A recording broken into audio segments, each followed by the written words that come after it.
الرحمن علم القرآن خلق الإنسان علمه البيان اللهم صل على سيدنا ومولانا محمد وعلى آله وأصحابه أجمعين أما بعد أعوذ بالله من الشيطان الرجيم بسم الله الرحمن الرحيم وكذلك أعثرنا عليهم ليعلموا أن وعد الله حق وأن الساعة لا ريب فيها إذ يتنازعون بينهم أمرهم فقالوا ابنوا عليهم بنيانا ربهم أعلم بهم قال الذين غلبوا على أمرهم لنتخذن عليهم مسجدا سيقولون ثلاثة رابعهم كلبهم ويقولون خمسة سادسهم كلبهم رجما بالغيب ويقولون سبعة وثامنهم كلبهم قل ربي أعلم بعدتهم ما يعلمهم إلا قليل فلا تمار فيهم إلا مراء ظاهرا ولا تستفت فيهم منهم أحدا. سورة الکہف 21 نمبر آیت. اس میں اللہ رب العزت ارشاد فرماتے ہیں وَكَذَلِكَ أَعْثَرْنَا عَلَيْهِمْ، اور اسی طرح ہم نے ان کے حالات پر اس زمانے کے جو لوگ تھے انہیں مطلع کر دیا. وَكَذَلِكَ، اسی طرح، کس طرح؟ یعنی جس طرح ہم نے انہیں ایک طویل عرصے تک سلایا اور پھر اس کے بعد جس طرح ہم نے انہیں نیند سے اٹھایا، اسی طرح ہم نے ان کے حالات پر جو لوگ اس وقت ان کے زمانے میں موجود تھے ان کو ان پر مطلع کر دیا اور پتہ چل گیا کہ یہ اصحاب کہف ہیں، یہ غار والے ہیں اور ان کو اس غار میں 3 صدیاں جو ہیں وہ بیت گئی ہیں. تو اللہ پاک فرماتے ہیں ہم نے ان کے حالات پر انہیں مطلع کیا. اس میں کیا حکمت تھی؟ لِيَعْلَمُوا أَنَّ وَعْدَ اللَّهِ حَقٌّ، تاکہ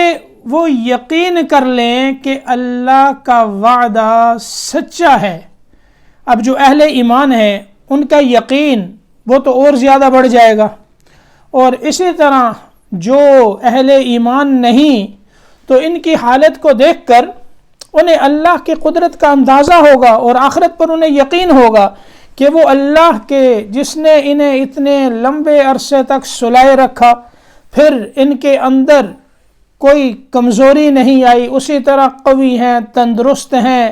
صحت مند ہیں، اور جس طرح اللہ نے سلایا تھا اسی حالت میں اللہ نے اٹھایا، ان کے اندر کوئی تغیر اور تبدل نہیں تھا، کوئی تبدیلی نہیں تھی. اسی طرح اللہ پاک قیامت کے دن مردوں کو اپنی قبروں سے اٹھائیں گے، زندہ کریں گے، ان میں کوئی تبدیلی نہیں ہوگی، بلکہ اللہ جب قبروں سے اٹھائیں گے قرآن کہتا ہے بلا قادرین علی ان نسوی بنانا، کہ ہم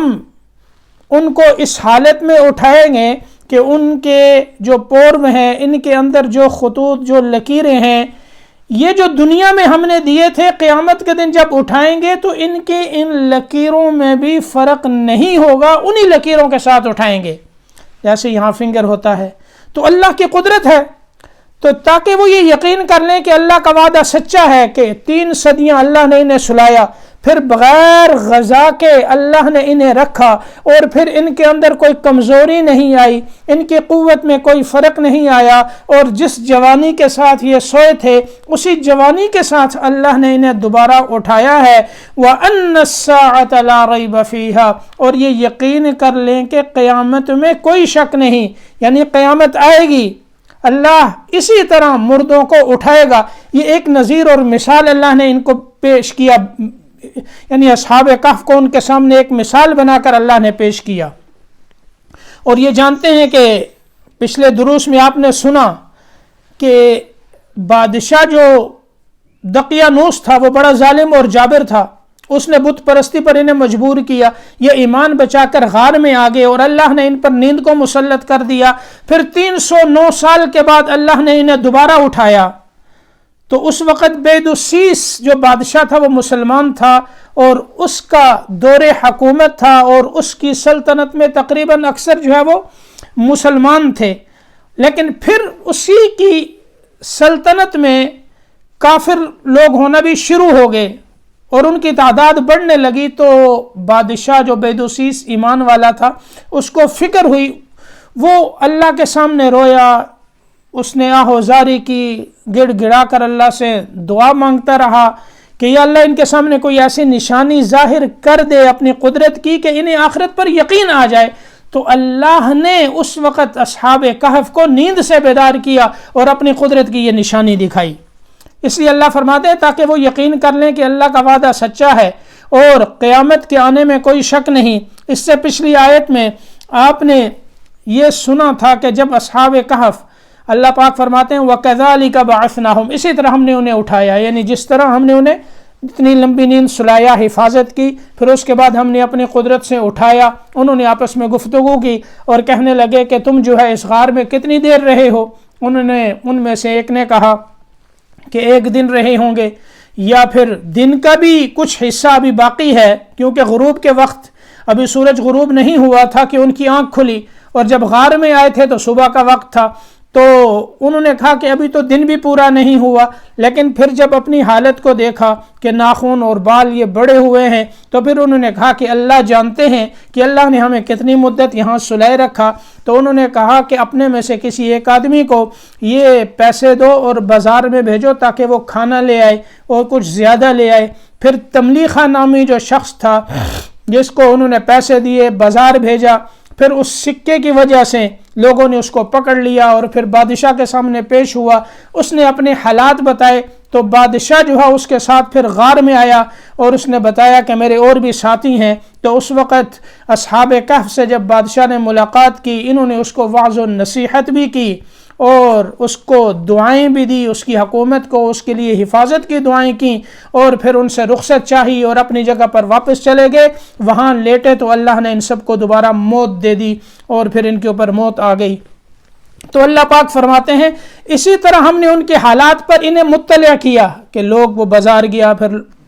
بادشاہ تک پیغام پہنچا، پھر بادشاہ آیا، پھر ملاقات ہوئی، اس نے اللہ کا شکر ادا کیا کہ یا اللہ میری دعا جو ہے تو نے قبول کی، اور اصحاب کہف کو بطور نشانی کے آپ نے جو ہے ظاہر فرمایا، اور یہ میرے دور حکومت میں ہوا، اس کے لیے بھی ایک بڑی نعمت تھی۔ اللہ پاک نے فرمایا ایک تو یہ کہ اللہ کا وعدہ سچا ہے کہ مرنے کے بعد اللہ اٹھائیں گے، اور قیامت کے آنے میں قیامت کی اس میں کوئی شک نہیں، قیامت ضرور آئے گی۔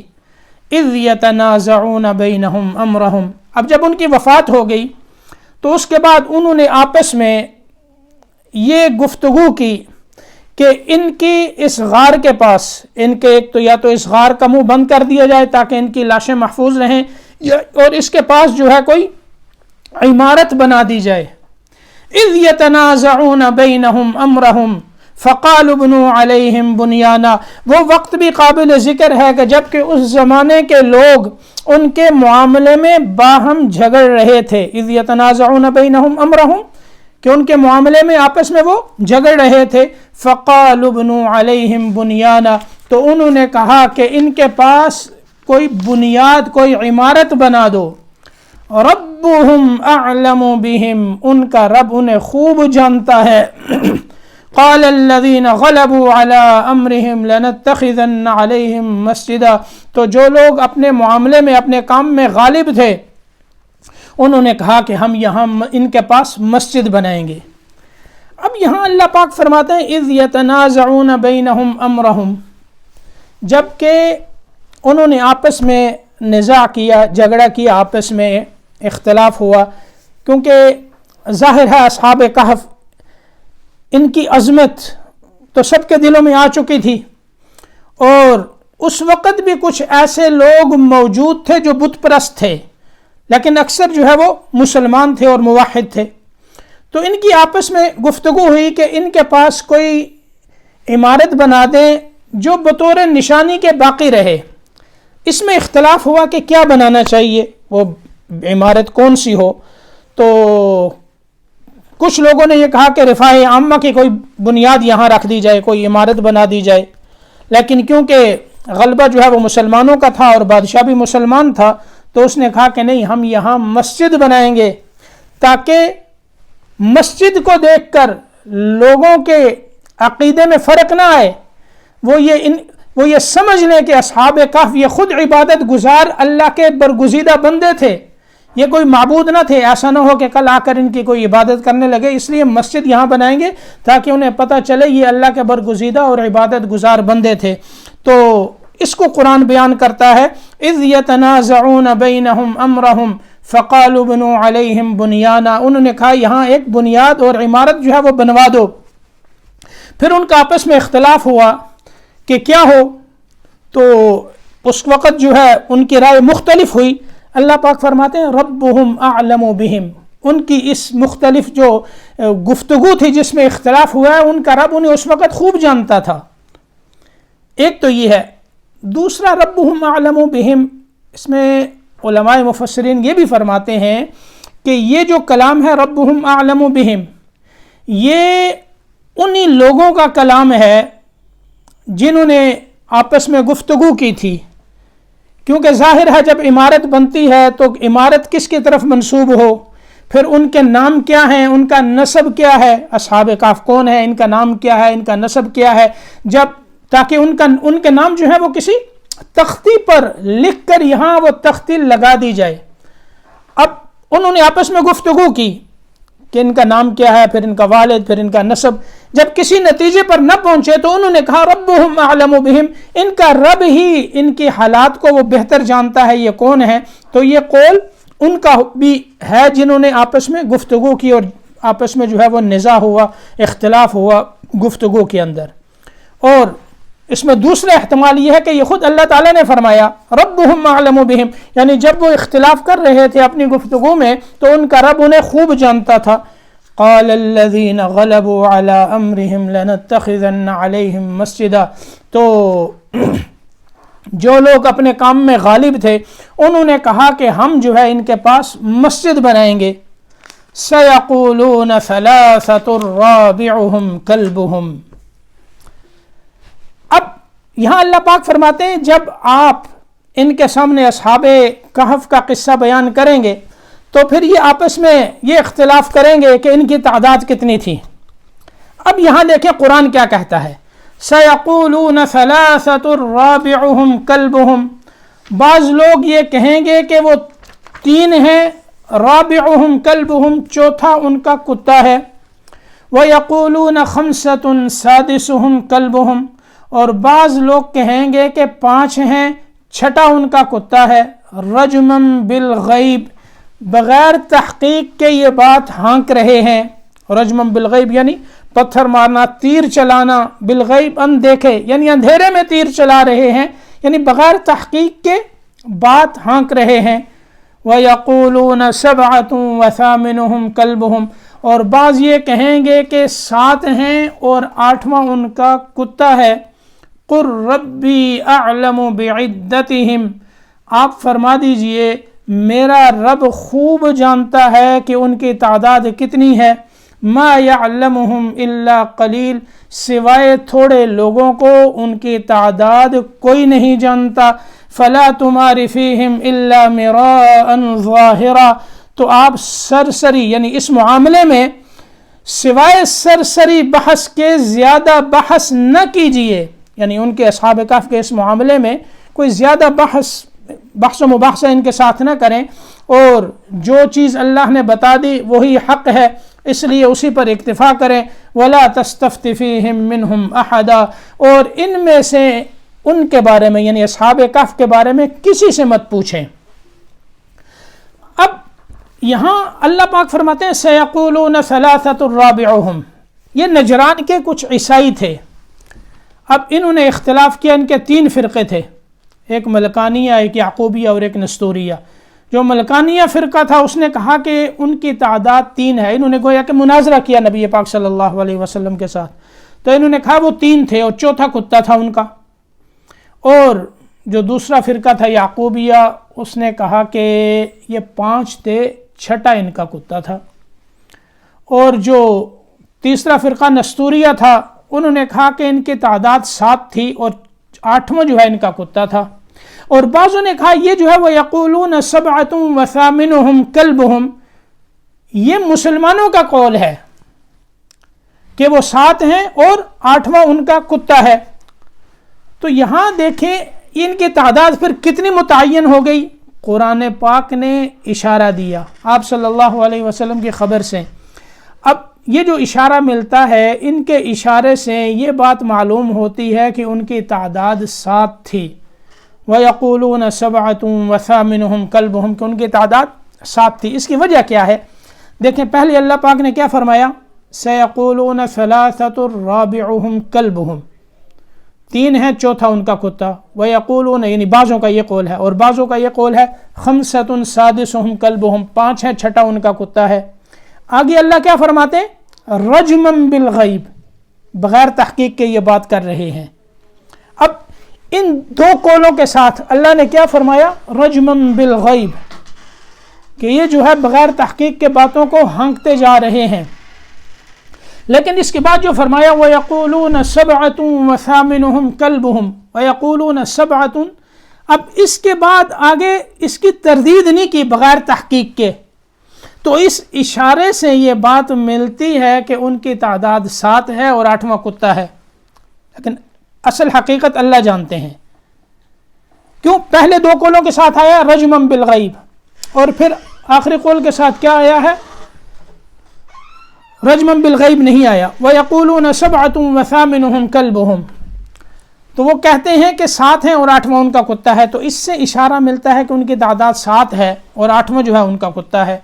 آگے فرمایا قُلْ رَبِّي أَعْلَمُ بِعِدَّتِهِمْ، آپ فرما دیجئے میرا رب ان کی تعداد کو خوب جانتا ہے وہ کتنے ہیں۔ مَا يَعْلَمُهُمْ إِلَّا قَلِيلٌ، سوائے تھوڑے لوگوں کے ان کی تعداد کسی کو معلوم نہیں۔ اسی لیے حضرت عبداللہ ابن عباس رضی اللہ تعالی عنہما اور حضرت عبداللہ ابن مسعود رضی اللہ تعالی عنہما وہ یہ فرماتے ہیں کہ میں ان تھوڑے قلیل لوگوں میں سے ہوں جن کو اصحاب کہف کی تعداد کا علم ہے، وہ 7 ہیں، ان کی جو تعداد ہے وہ 7 ہیں، اور میں قلیل لوگوں میں سے ہوں۔ تو قرآن سے بھی یہ اشارہ ملتا ہے۔ اب یہاں آپ دیکھیں قرآن پاک کہتا ہے سَيَقُولُونَ 3 رَابِعُهُمْ كَلْبُهُمْ وَيَقُولُونَ 5 سَادِسُهُمْ كَلْبُهُمْ رَجْمًا بِالْغَيْبِ، اور اس کے بعد فرمایا وَيَقُولُونَ 7 وَثَامِنُهُمْ، یعنی فرمایا 7 ثَامِنُهُمْ، یہاں بیچ میں واو لے کے آئے ہیں، اور پیچھے جو ہے اس میں واو نہیں ہے۔ اس میں علماء مفسرین یہ فرماتے ہیں کہ اصل میں 3 سے لے کر 7 تک کا جو عدد تھا یہ اکائی ہی شمار ہوتا تھا ان کے عرب کے اس زمانے میں اور دور میں۔ جیسے ہمارا جو ہے 1 سے لے کر 9 تک اس کو کیا کہتے ہیں، اکائی ہے، اور 10 سے آگے دہائی شروع ہو جاتا ہے، تو یہ جو ہے ان کا عدد جو ہے 3 سے 7 تک یہ بغیر واو کے آتا تھا، یہ ان کا ایک ہی عدد شمار ہوا کرتا تھا، اور اس کے بعد جب آگے وہ گنتے تو اس کے بعد واو لے کے آتے تھے، یہ عدد ان کا الگ ہوتا تھا، تو اس لیے وَيَقُولُونَ 7 وَثَامِنُهُمْ كَلْبُهُمْ یہ لے کے آئے، واو کو یہاں بیچ میں لے کے آئے۔ اچھا یہ ایک علمی نقطہ تھا۔ قُلْ رَبِّي أَعْلَمُ بِعِدَّتِهِمْ مَا يَعْلَمُهُمْ إِلَّا قَلِيلٌ، آگے کیا فرمایا، فَلَا تُمَارِ فِيهِمْ إِلَّا مِرَاءً ظَاهِرًا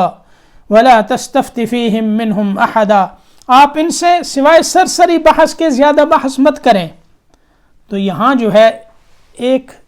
مسئلہ بھی بتا دیا اور ایک تعلیم بھی دے دی کہ جو علماء ہیں انہیں چاہیے کہ حق بات کو بیان کر دیں، واضح کر دیں، اور اس کے بعد اگر جاہل لوگ اس کے اوپر مزید بحث و مباحثہ کرتے ہیں تو زیادہ بحث میں نہیں جانا چاہیے،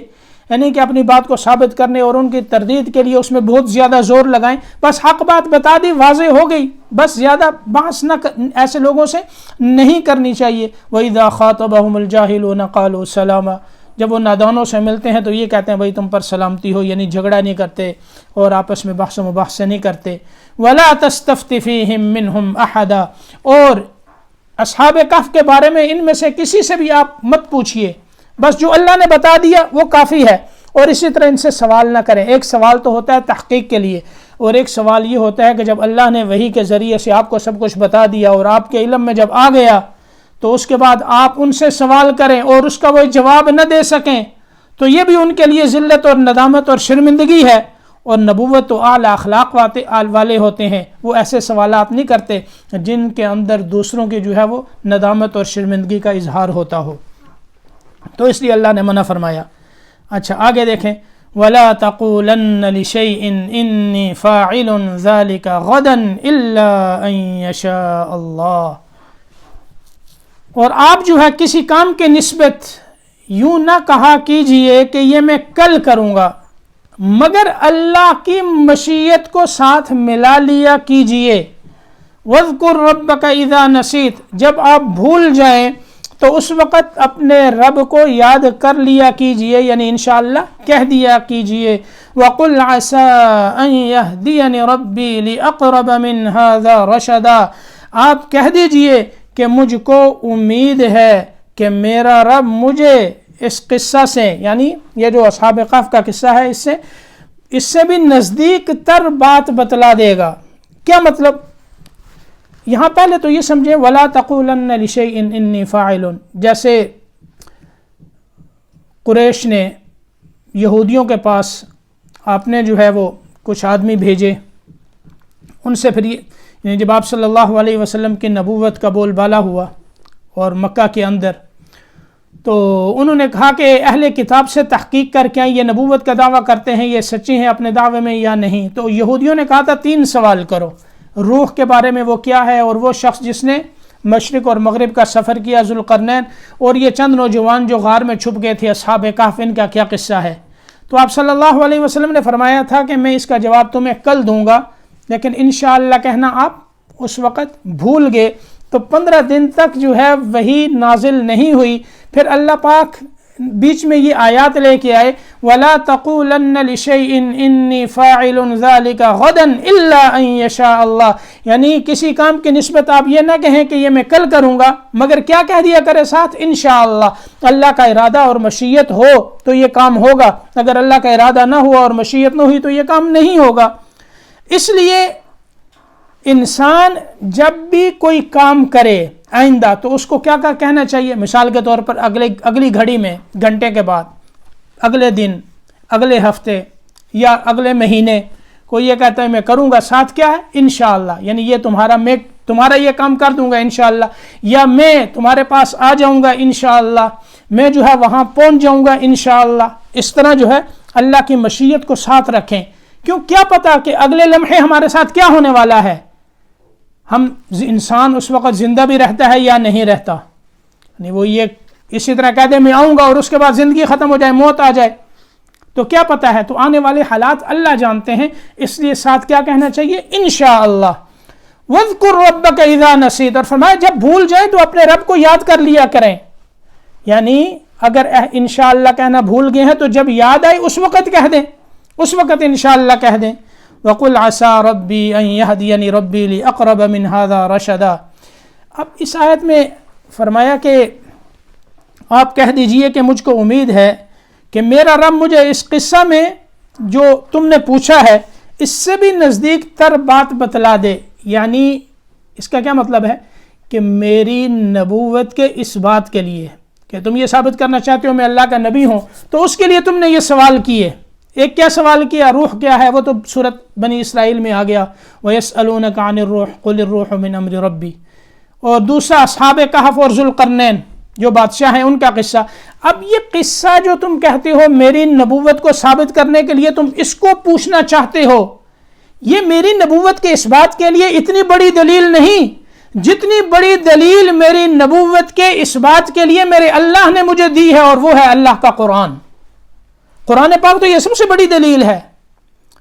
کہ اس پورا عرب مل کر اس جیسی ایک مثال نہ پیش کر سکے، ایک چھوٹی سی صورت نہ لا سکے، تو کیا معلوم کہ یہ قرآن اللہ کا ہے، کسی انسان کا یہ کلام نہیں۔ تو یہ قرآن خود میری نبوت کے لیے جو ہے وہ اس بات ہے اور میری نبوت کو ثابت کرتا ہے۔ اسی طرح تم نے یہ جو واقعات پوچھے ہیں اصحاب کہف کے اور پھر ذوالقرنین، یہ تاریخی واقعات، یہ تو کچھ صدیوں پہلے گزرے، لیکن میں تو تمہیں وہ واقعات بتاتا ہوں جو حضرت آدم علیہ السلام سے شروع ہوئے اور قیامت تک آنے والے حالات ہیں۔ اللہ نے مجھے وحی کے ذریعے سے بتائے اور میں نے آگے تمہیں وہ حالات بتا دیے۔ کتنے انبیاء اکرام کے قصے جو قرآن میں ہیں، ہمیں کیا معلوم تھا؟ اللہ کے بتانے سے معلوم ہوا، نبی پاک صلی اللہ علیہ وسلم کے بتانے سے معلوم ہوا، اور آپ صلی اللہ علیہ وسلم کو اللہ تعالیٰ نے بتائے۔ حضرت آدم علیہ السلام کا قصہ ہے قرآن میں، دیکھیں حضرت ہود علیہ السلام، حضرت صالح علیہ السلام، حضرت شعیب علیہ السلام، حضرت لوط علیہ السلام، اور حضرت عیسیٰ اور حضرت موسیٰ اور زکریا، یحییٰ اور سب، حضرت الیاس، یہ انبیاء اکرام کے جتنے قصے قرآن نے بیان کیے، اللہ فرماتے ہیں ان میں سے ہم بعض قصے آپ کو بیان کرتے ہیں انبیاء کے، اور بعض قصے ہم آپ کو بیان نہیں کرتے۔ تو جو اللہ نے بتائے آپ صلی اللہ علیہ وسلم نے بتا دیے، اور اسی طرح قیامت تک آنے والے حالات ہیں، کیا کیا حالات آئیں گے، کیا کیا واقعات پیش آئیں گے، کتنی باتیں ہیں جن کا تعلق امور غیب سے ہیں، اور اللہ کے نبی صلی اللہ علیہ وسلم نے وہ بتا دیں۔ کیسے بتائیں؟ وحی کے ذریعے سے اللہ نے آپ کو بتائیں، آپ نے آگے امت کو بتا دیں۔ تو یہ چیزیں خود آپ کی نبوت کے لیے اس بات ہیں، آپ کی نبوت تو اس سے ثابت ہو رہی ہے، نہ یہ کہ تم جو ہے صرف اصحاب کہف کے قصے اور ذوالقرنین کے قصے کو لے لو۔ یہ قصہ تو وہ بھی بیان کر سکتا ہے جو تاریخ عالم سے اچھی طرح واقف ہو، جس کو پورے ایک جو ہے وہ عالمی تاریخ کا اس کے پاس علم ہو اور وہ اس میں مہارت رکھتا ہو، تو وہ بھی بیان کر سکتا ہے، تو وہ نبی نہ بھی ہو، غیر نبی۔ تو بہرحال فرمایا کہ میری نبوت کے اس بات کے لیے اس قصے کے علاوہ اللہ کا قرآن اور پھر انبیاء اکرام کے واقعات اور قیامت تک آنے والے حالات جو ہیں وہ موجود ہیں۔ وَقُلْ عَسَىٰ أَن يَهْدِيَنِ رَبِّي لِأَقْرَبَ مِنْ هَٰذَا رَشَدًا وَلَبِثُوا فِي كَهْفِهِمْ 300 سِنِينَ وَازْدَادُوا 9، اور وہ اپنی اس غار میں 300 سال رہے، یعنی نیند کی حالت میں 300 سال رہے، وَازْدَادُوا 9، اور 9 اور بڑھا دو، ان 300 سالوں پر 9 اور بڑھا دو تو کتنے ہو گئے؟ 309 سال۔ قل اللہ اعلم بما لبثوا، آپ فرما دیجئے اللہ خوب جانتا ہے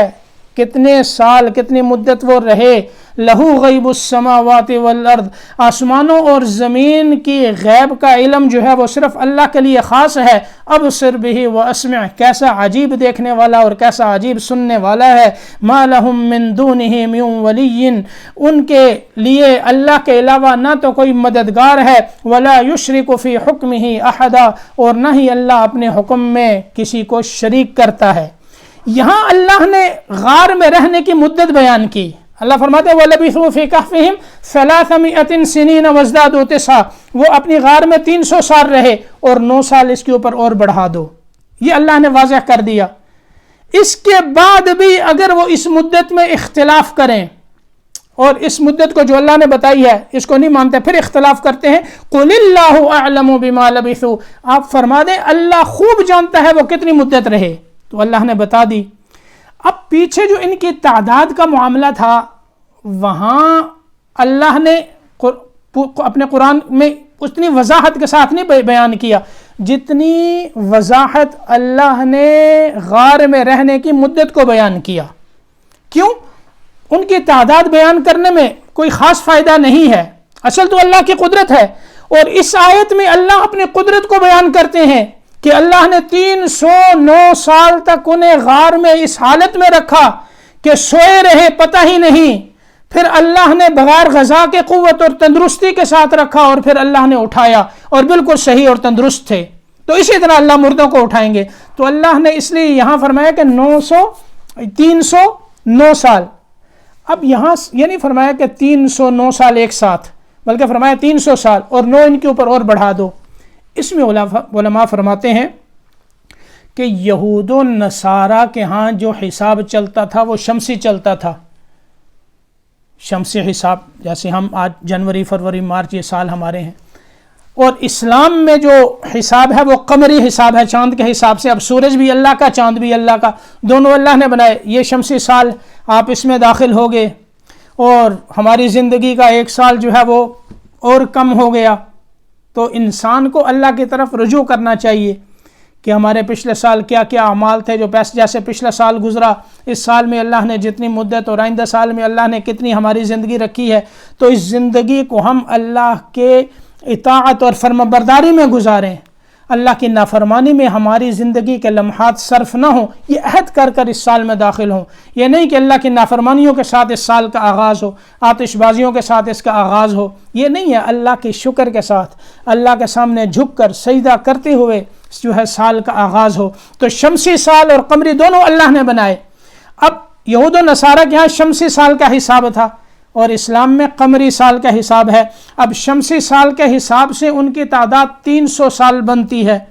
اور قمری سال کے حساب سے 309 بنتی ہے۔ اس لیے اللہ نے دونوں چیزوں کو بیان کیا کہ شمسی سال کے حساب سے 300 سال اور اس کے اوپر 9 اور بڑھا دو، یعنی قمری سال وہ 309 سال، کیونکہ ہر 100 سال پہ 3 سال جو ہے وہ قمری بڑھ جاتے ہیں۔ شمسی 100 سال ہیں تو قمری 103 سال ہوں گے، شمسی 200 سال ہیں تو یہ 206 سال ہوں گے۔ اسی طرح شمسی اگر 300 سال ہیں تو پھر یہ 309 جو ہے وہ سال ہوں گے، یعنی ہر ایک سال کے ساتھ 3 سال بڑھتے ہیں۔ تو اللہ نے دونوں کو بیان کر دیا، شمسی اور قمری حساب کو۔ قل اللہ اعلم بما لبثوا، اس کے بعد بھی اگر اختلاف کریں تو فرما دے میرا اللہ ان کے رہنے کی، نیند کی حالت میں رہنے کی مدت کو خوب جانتے ہیں، کیونکہ آسمان اور زمین کی پوشیدہ باتوں کا علم صرف اللہ کے پاس ہے، اور اللہ کے دیکھنے کی طرح کون دیکھ سکتا ہے اور اللہ کے سننے کی طرح کون سن سکتا ہے۔ وہ دیکھنا، اللہ جو ہے دیکھنے میں بھی عجیب، اپنے دیکھنے میں بھی عجیب، اور سماعت اور سننے میں بھی اللہ عجیب ہے، اس جیسی کسی کی بصارت اور دیکھنے والا کوئی نہیں، اور جس طرح وہ سنتا ہے اس جیسا سننے والا کوئی نہیں، اور دلوں میں آنے والے جو خیالات ہیں اللہ انہیں جانتا ہے، اور انسان اپنے جی میں جو بات کہتا ہے پوشیدہ اللہ اسے بھی سنتا ہے، کوئی دوسرا نہیں سن سکتا، حتیٰ کہ انسان خود اسے نہیں سن سکتا، لیکن اللہ اسے بھی سنتا ہے۔ اور پھر اللہ دیکھتے ہیں تاریکیوں کی یعلم ما فی قعر الجبال، جو ہے جو کچھ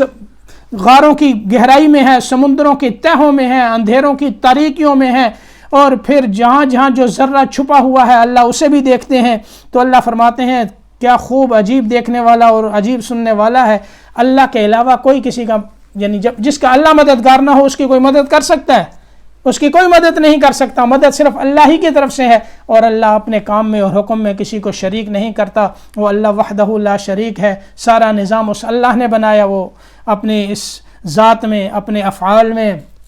اپنی صفات میں وہ اکیلا ہے۔ اللہ پاک جو ہے ہمیں قرآن پاک کی صحیح سمجھ نصیب فرمائیں اور حق بات کو ہمارے دلوں میں اتار دیں، اور اللہ جو ہے اپنے دین کے ساتھ تعلق اور وابستگی نصیب فرمائیں۔